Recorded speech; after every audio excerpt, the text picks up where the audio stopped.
Selamat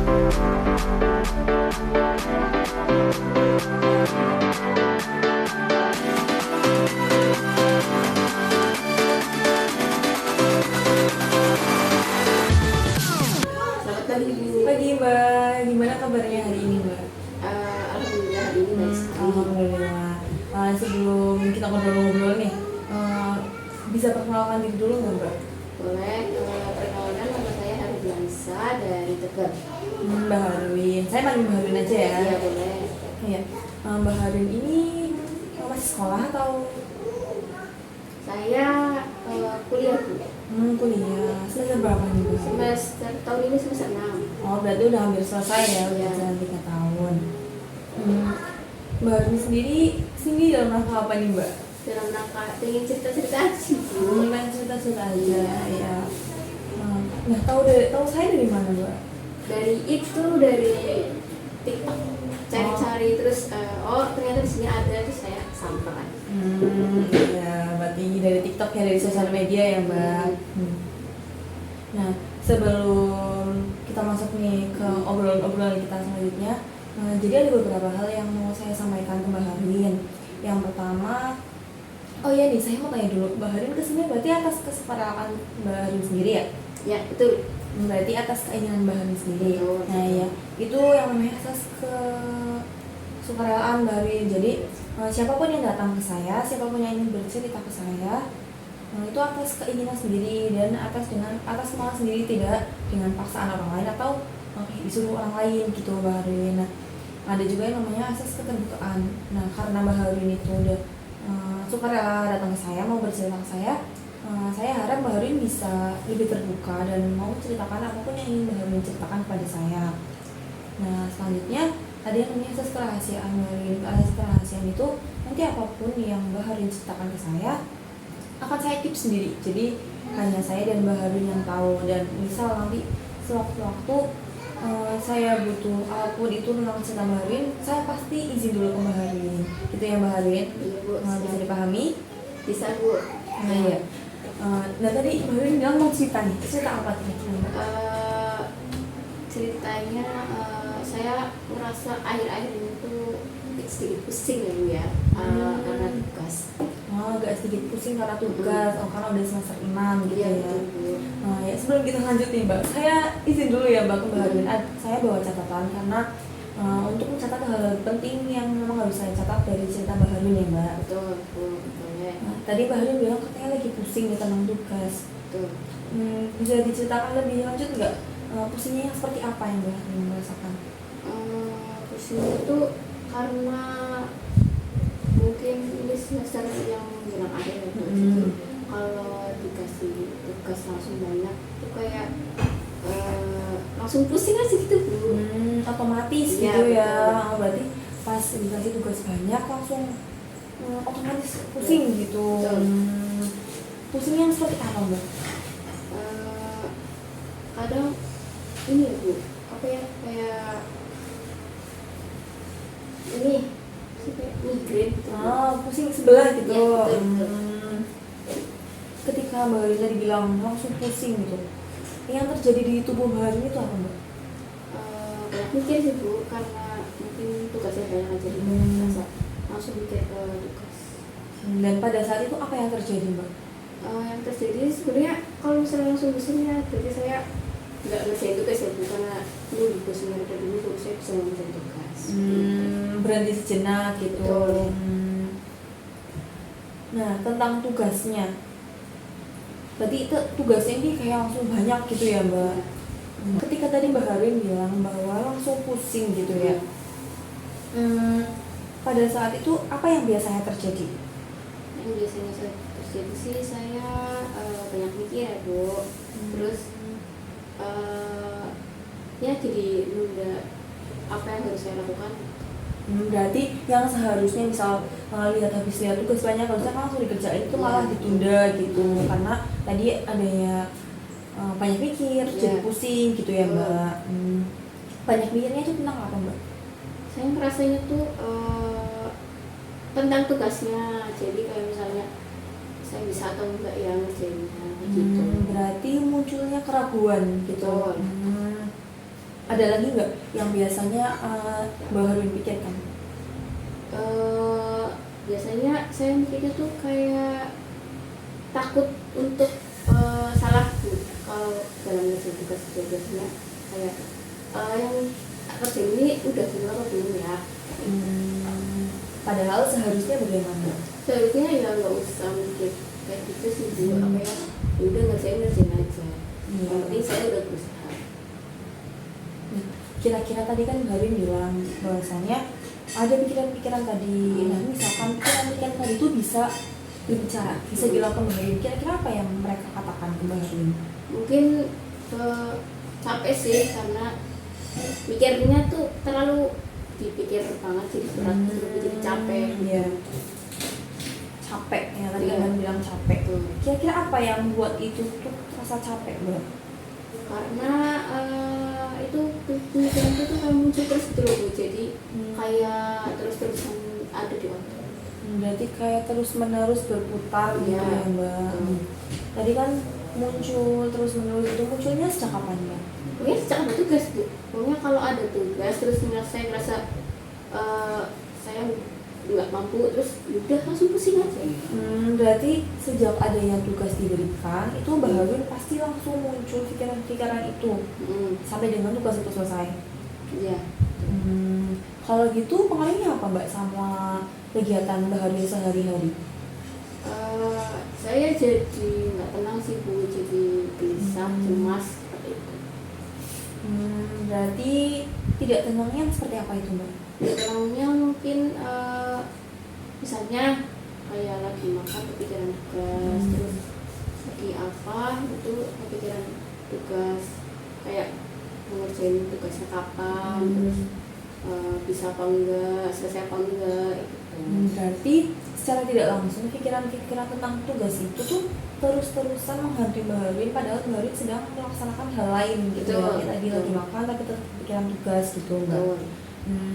Gimana perasaan Mbak Harun ketika pikiran-pikiran negatif tadi itu terus menghantui Mbak Harun gitu? Lebih ke ya capek, lelah sih Bu, karena kan ya terus-terusan mikir gitu ya, jadi lelah, capek gitu ya. Nah tadi kan Mbak Harun bilang capek gitu, lelah ya Mbak. Selain itu ada lagi nggak Mbak? Jadi takut itu apa namanya, takut ngerjain tugas itu nggak selesai gitu. Apa yang bikin Mbak Harun tuh mikir kayak gitu Mbak? Itu kan berarti sebuah kemungkinan ya. Apa yang bikin Mbak Harun tuh mikir kayak gitu? Takut kan, mikir takut nggak selesai kan. Jadi kayak nyambungnya tuh nanti takut nilainya tuh jelek gitu, karena tugasnya nggak selesai gitu. Nah tadi kan Mbak Harun udah bilang bahwa pikiran-pikiran tadi membuat Mbak Harun tuh berpikir bahwa tugas itu, gimana cara mengerjakan tugas itu barangkali tidak maksimal, takut nilainya jelek gitu ya Mbak. Menurut Mbak Harun sendiri, nilai jelek itu berarti apa sih di Mbak Harun? Nilai jelek itu berarti saya itu nggak maksimal dalam mengerjakan suatu hal seperti itu. Kalau arti tidak maksimal itu yang seperti apa? Kalau nggak maksimal ya berarti saya gagal dalam mengerjakan tugas, mengerjakan suatu hal. Berarti Mbak Harun merasa bahwa kalau nilai jelek berarti Mbak Harun gagal gitu. Pada saat Mbak Harun bilang gagal itu tadi, apa yang terlintas di pikiran Mbak Harun? Nah pasti saya kecewa ya, dan saya merasa kayak nggak cukup pintar buat mengerjakan tugas, nggak kayak teman-teman yang lain gitu. Berarti Mbak Harun menyimpulkan bahwa nilai yang jelek itu berhubungan dengan kepintaran Mbak? Betul. Kenapa itu? Karena kalau pinter ya harusnya saya bisa ngerjain tugas dengan nggak perlu lama gitu, ngerjain tugas dengan cepat. Memangnya setiap orang yang mengerjakan tugas dengan cepat itu berarti dia pintar? Menurut saya ya. Ya. Nah menurut Mbak Harun itu apa setiap teman-teman Mbak Harun yang pintar itu pasti mengerjakan tugasnya dengan sempurna Mbak? Nggak juga sih. Nah itu, kenapa Mbak Harun tadi seperti melabeli diri Mbak Harun bahwa setiap Mbak Harin melakukan kesalahan atau takut jelek itu berarti Mbak Harin merasa gagal. Apa ya Bu? Kenapa itu kira-kira? Saya juga nggak tahu. Nah, kalau kita flashback ke belakang ya Mbak, pertama kali Mbak Harin merasa sering khawatir kayak gini itu kapan Mbak?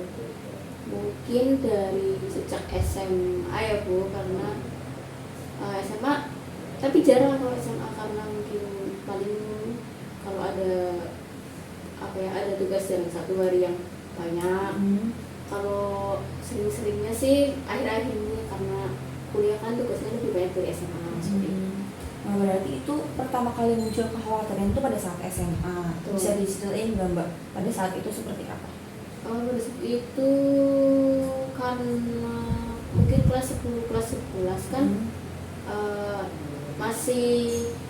masih mudah gini ya. Jadi saya ya lumayan bisa mengikuti, terus lumayan juga dapat peringkat. Nah, pas kelas 12 itu kayak semangatnya jadi turun, terus jadi harus belajar, nggak masuk peringkat kayak gitu. Jadi mungkin karena itu juga jadi salah satu kayak pemicunya. Berarti cukup berpengaruh ya Mbak pengalaman itu terhadap Mbak Harin yang sekarang ini. Nah, gimana pengalaman tadi itu mempengaruhi cara pandang Mbak Harin sekarang tentang tugas? Ya sekarang sih jadi takut untuk salah ya Bu, karena merasa kalau misalnya salah ya berarti hasilnya nggak bagus. Berarti takut ada kecewaan gitu ya Mbak.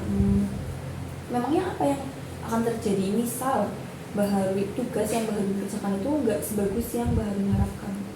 Kalau nggak sesuai dengan apa yang saya harapkan sih biasanya saya kecewa ya, karena merasa udah ngerjain dengan sungguh-sungguh tapi hasilnya nggak sesuai, jadi saya kecewa. Ada lagi nggak? Takut ya saya kan kecewa, jadi takut ngecewain orang lain juga. Takut barangkali ada ekspektasi dari orang lain juga. Seperti itu ya. Saya bisa paham sih, karena memang ada beberapa orang yang bisa dibilang takut mengecewakan orang lain gitu ya Mbak. Nah, tadi Mbak Harin bilang bahwa kayak takut mengecewakan orang lain gitu ya. Itu orang lainnya siapa aja Mbak? Ya pelamar tua, terus juga kalau misalnya dalam kerja kelompok ya saya takut ngecewain teman, karena kan kelompok, jadi saya juga ikut andil di situ, jadi saya takut ngecewain teman. Ya. Nah, gimana sih perasaan Mbak Harin pada saat itu kan ikutnya ada harapan-harapan atau ekspektasi yang ada ekspektasi atau harapan di benak Mbak Harin ya. Gimana sih rasanya Mbak bahwa harapan-harapan atau ekspektasi itu di hari-hari Mbak Harin? Ya tentunya ya sangat besar sih. Berat sih Bu. Ya lumayan agak masuk di pikirannya. Nah, kalau misalkan kita tadi bahas lagi tentang tugasnya ya Mbak.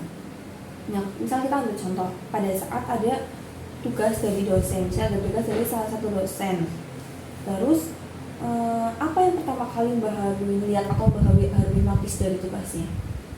Kalau pertama sih, yang pertama banget mungkin instruksinya. Kalau misalnya instruksinya jelas, ya saya nggak masalah. Tapi kalau instruksinya nggak jelas dan saya nggak paham, ya itu nomor satu yang saya lihat. Terus yang kedua mungkin kita buat. Dari deadline sama perintah ya. Ya, saya bisa paham sih, karena memang ya apalagi mahasiswa gitu ya, tugasnya yang banyak pasti yang dilihat ya perintahnya jelas gak nih, atau deadline-nya kapan nih gitu ya Mbak. Setelah tadi Mbak Harin melihat kedua hal itu tadi, apa yang muncul setelah itu? Saya menghitung ini sih, waktu antara saya ngerjakan dan tenggat waktunya itu cukup atau enggak untuk saya ngerjain dan sampai selesai. Ya. Ada lagi nggak Mbak? Saya kalau ternyata misalnya nggak cukup ya mungkin saya buru-buru ngerjainnya sebagai maksimal gitu. Berarti kalau misalkan Mbak Harin merasa bahwa tengah waktunya itu terlalu mepet, Mbak Harin mengerjakannya dengan nggak nggak maksimal gitu. Iya. Cuma yang penting selesai aja Iya. gitu. Ada lagi nggak Mbak? Ya itu kan kalau misalnya saya buru-buru kan jadinya nggak maksimal, jadi takut kalau misalnya nilainya jelek gitu. Berarti dari tadi ya saya perhatikan dari kita mulai awal ngobrol tuh berarti kayak banyak sekali pertanyaan-pertanyaan di dalam pikiran Mbak Harin ya. Pertanyaan seperti gimana nih, bagaimana, itu banyak sekali ya Mbak. Gitu. Menurut Mbak Harin sendiri, apa sih yang sedang dicari oleh Mbak Harin sampai banyak sekali pertanyaan-pertanyaan bagaimana di pikiran Mbak Harin? Saya nyari kepastian jawaban sih, bukan kayak bagaimana kayak gitu. Saya nyari jawaban yang tepat untuk pertanyaan saya itu gimana gitu. Kepastian tentang apa itu Mbak? Kepastian tentang bahwa semuanya itu sebenarnya nggak perlu dipikir pusing, terus semuanya akan baik-baik saja. Iya. Berarti kayak Mbak Harin tuh masih mencari-cari kepastian itu, bahwa misalkan Mbak Harin nggak maksimal pun sebenarnya nggak apa-apa gitu ya. Itu yang sebenarnya dicari oleh Mbak Harin sampai saat ini gitu Mbak. Nah, apakah kepastian yang Mbak Harin cari tadi tuh bisa Mbak Harin dapatkan sebelum Mbak Harin mengerjakan tugas? Enggak sih. Nah, gimana rasanya pada saat Mbak Harin sadar bahwa kepastian yang Mbak Harin cari itu memang nggak bisa ditemukan sebelum Mbak Harin itu memulai gitu Mbak? Mungkin itu yang bikin saya capek. Berarti makanya Mbak Harin capek yang dirasakan Mbak Harin itu berarti kayak Mbak Harin tuh terus mencari padahal Mbak Harin tuh belum memulai gitu. Betul. Berarti di riuhnya kekhawatiran yang Mbak Harin rasakan, saya ingin tahu nih Mbak, apa sih yang bikin Mbak Harin itu tetap menjalani kuliah dan tetap berjalan sampai detik ini?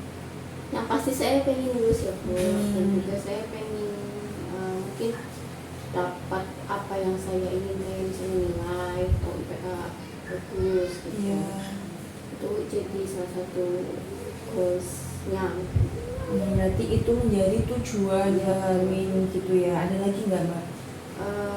Saya juga pengen nggak cepat nyerah gitu.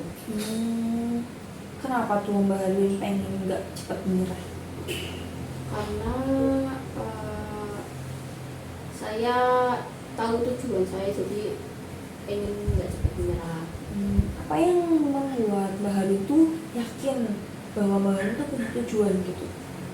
Saya orangnya ambisius Bu, dan juga saya suka orangnya tuh berusaha sekali untuk apa yang saya mau. Nah, berarti Mbak Harin orangnya ambisius untuk mencapai apa yang Mbak Harin inginkan seperti itu. Walau memang harus menerjang pikiran-pikiran yang sangat banyak itu ya Mbak. Tadi dari Mbak Harin bilang bahwa Mbak Harin ambisius untuk mencapai tujuan Mbak Harin. Ya. Ada lagi nggak pengalaman Mbak Harin selama kuliah sampai dengan saat ini? Mungkin karena kalau saya udah mulai itu saya harus mengakhiri loh gitu. Jadi kayak saya harus bisa. Berarti sebenarnya Mbak Harin itu kalau misalkan sudah mau mulai, Mbak Harin pasti bisa menyelesaikan gitu. Pasti bisa. Pasti bisa. Nah itu sebenarnya bisa dijadikan sebagai apa ya Mbak? Kayak kekuatan Mbak Harin itu sendiri gitu. Kalau misalkan Mbak Harin memang sedikit sulit untuk memulai gitu ya Mbak. Nah, berarti sejauh yang saya lihat dari Mbak Harin ini, masalah utamanya bukan karena Mbak Harin nggak bisa ya. Berarti masalah utamanya ada pada ketakutan diri saya. Nah, yaitu berarti Mbak sampai saat ini Mbak Harin sudah tahu ya apa yang menjadi penghambat dalam diri Mbak Harin. Nah, dari obrolan kita yang sudah cukup panjang tadi ya Mbak, apa sih sebenarnya tujuan atau hal yang ingin Mbak Harin capai atau Mbak Harin ubah pada dalam pertemuan kita kali ini? Saya pengen merubah ke diri saya itu biar nggak terlalu kepikiran soal tugas itu. Tidak terlalu kepikiran soal tugas. Nah, jika itu terjadi, Kira-kira gimana keseharian Mbak Harwin? Saya mungkin bisa lebih, kalau misalnya itu terjadi nextnya mungkin saya bisa lebih tenang, tidak panik, Iya. tidak cemas seperti itu. Lebih tenang yang seperti apa yang Mbak Harwin harapkan? Lebih tenangnya tuh nggak panik setiap lihat tugas susah gitu loh. Jadi saya pelan-pelan aja, yang penting bisa selesai. Misal Mbak Harwin tadi bilang Mbak Harwin biar nggak panik saat melihat tugas, apa yang mungkin akan segera Mbak Harwin lakukan? Saya langsung ngerjain gitu. Langsung memulai gitu Iya, ya, langsung karena mulai. pada saat tadi Mbak Harwin sebelumnya Mbak Harwin bilang jika Mbak Harwin sudah mulai, Mbak Harwin pasti akan menyelesaikan gitu ya. Berarti yang sedikit sulit di sini cara memulainya gitu ya Mbak. Ada lagi nggak Mbak yang ingin Mbak Harwin ubah? Saya pengen nggak takut salah, maksudnya kan dari tadi juga saya bilang saya takut salah, itu saya juga pengen menghilangkan rasa takut salah di diri saya. Kalau misalkan rasa takut salah itu berkurang nantinya, kira-kira dampaknya apa untuk diri Mbak Harwin? Saya jadi lebih berani mungkin Bu, Lebih berani untuk apa Mbak? untuk misalnya mengerjakan tugas, untuk lebih berani mengambil keputusan. Ya.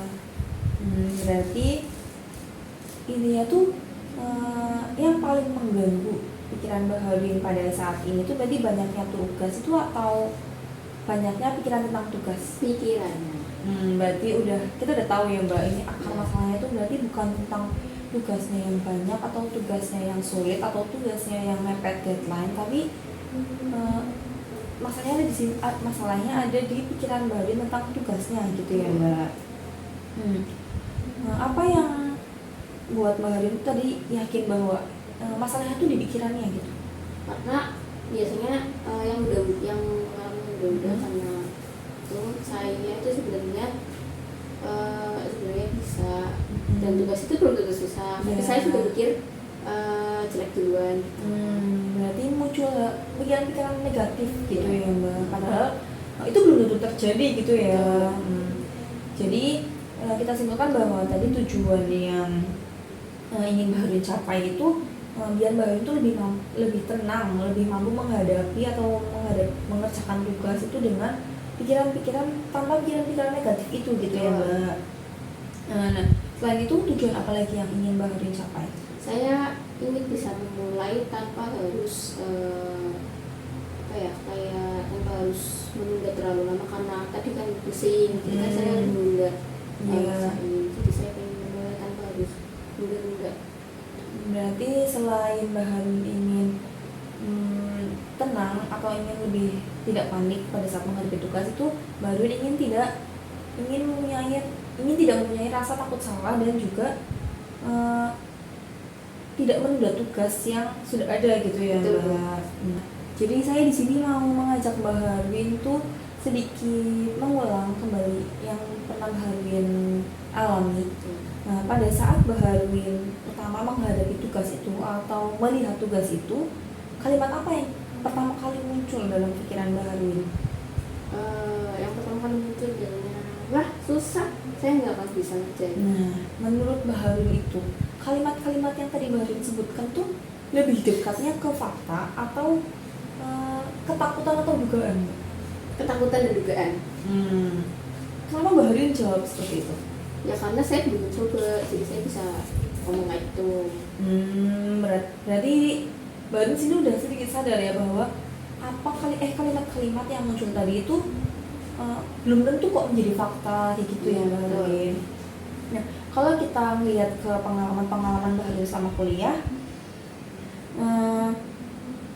apa sih yang menjadikan Mbak Harwin tuh, tadi kan Mbak Harwin percaya bahwa ini tuh kayaknya cuma dugaan deh gitu. Apa yang bisa membuktikan hal itu Mbak?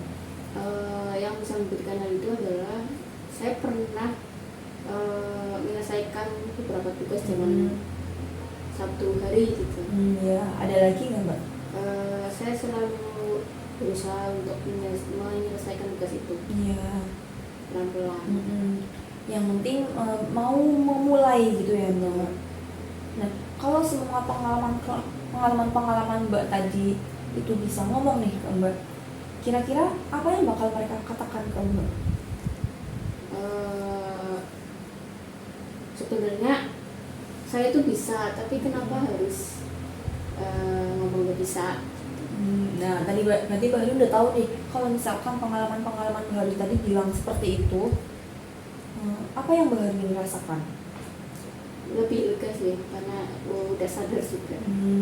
Ya, jadi sudah sedikit membuka pikiran yang sebelumnya negatif itu ya Mbak. Yang tadi Mbak Harin kan bilang juga bahwa Mbak Harin tuh takut salah gitu ya Mbak. Menurut Mbak Harin sendiri tuh arti kesalahan itu seperti apa Mbak? Arti kesalahan itu buat saya itu berarti saya tuh kurang baik dan kurang kayak nggak sempurna dalam ngerjain sesuatu. Berarti artinya bahwa setiap ada kesalahan berarti memang nggak sempurna. Padahal memangnya harus sempurna. Enggak sih. Nah, menurut Mbak Harin, memangnya orang yang pernah berhasil atau orang yang berhasil itu tidak melalui kesalahan sebelumnya? Enggak. Nah, berarti dapat disimpulkan bahwa orang yang berhasil pun pasti melalui kesalahan dalam prosesnya ya Mbak. Nah, kalau gitu, kenapa Mbak Harin berpikir dari awal bahwa apa yang Mbak Harin kerjakan itu harus sempurna? Apa ya Bu? Bingung. Nah, apa yang sedang Mbak Harin pikirkan Mbak? Saya baru sadar sih kalau misalnya saya itu terlalu menuntut diri saya untuk sempurna, dan untuk diri saya itu harus selalu bisa dan harus selalu tinggi dalam mencapai apa yang saya mau. Berarti Mbak Harin baru sadar nih bahwa Mbak Harin terlalu menempatkan ekspektasi terlalu tinggi kepada diri Mbak Harin sendiri. Gimana rasanya Mbak Harin sadar akhirnya akan hal itu? Kaget ya Bu ya. Kalau misalkan nih ada teman yang datang ke Mbak Harin terus cerita-cerita dan bilang bahwa aku takut ngerjain tugas deh karena kan barangkali salah gimana gitu, apa yang kira-kira Mbak Harin katakan? Saya akan katakan ya coba aja dulu, kan belum coba ngerjain, kenapa gitu. Nah, kenapa Mbak Harin memilih saran seperti itu kepada temannya?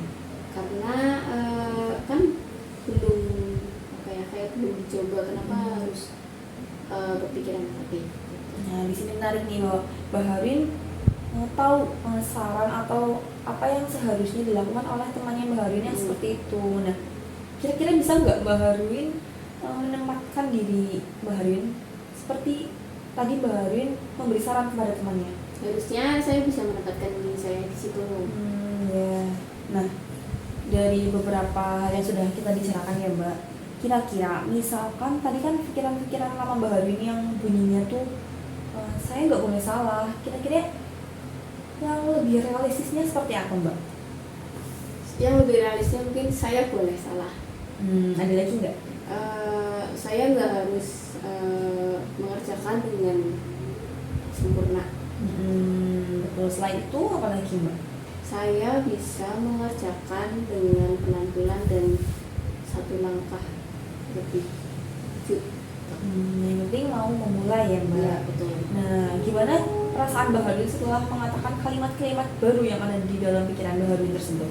Setelah mengatakan itu saya lebih ringan, lebih sadar ya akan pikiran saya. Nah, kira-kira apa Mbak bedanya pikiran-pikiran yang lama itu tadi dengan pikiran-pikiran baru tadi Mbak? Pikiran lama itu buat saya takut, dan pikiran yang baru itu jadi bikin saya lebih berani. Jadi lebih berani untuk tidak takut dan lebih tenang juga dalam menghadapi tugas-tugas seperti itu ya Mbak.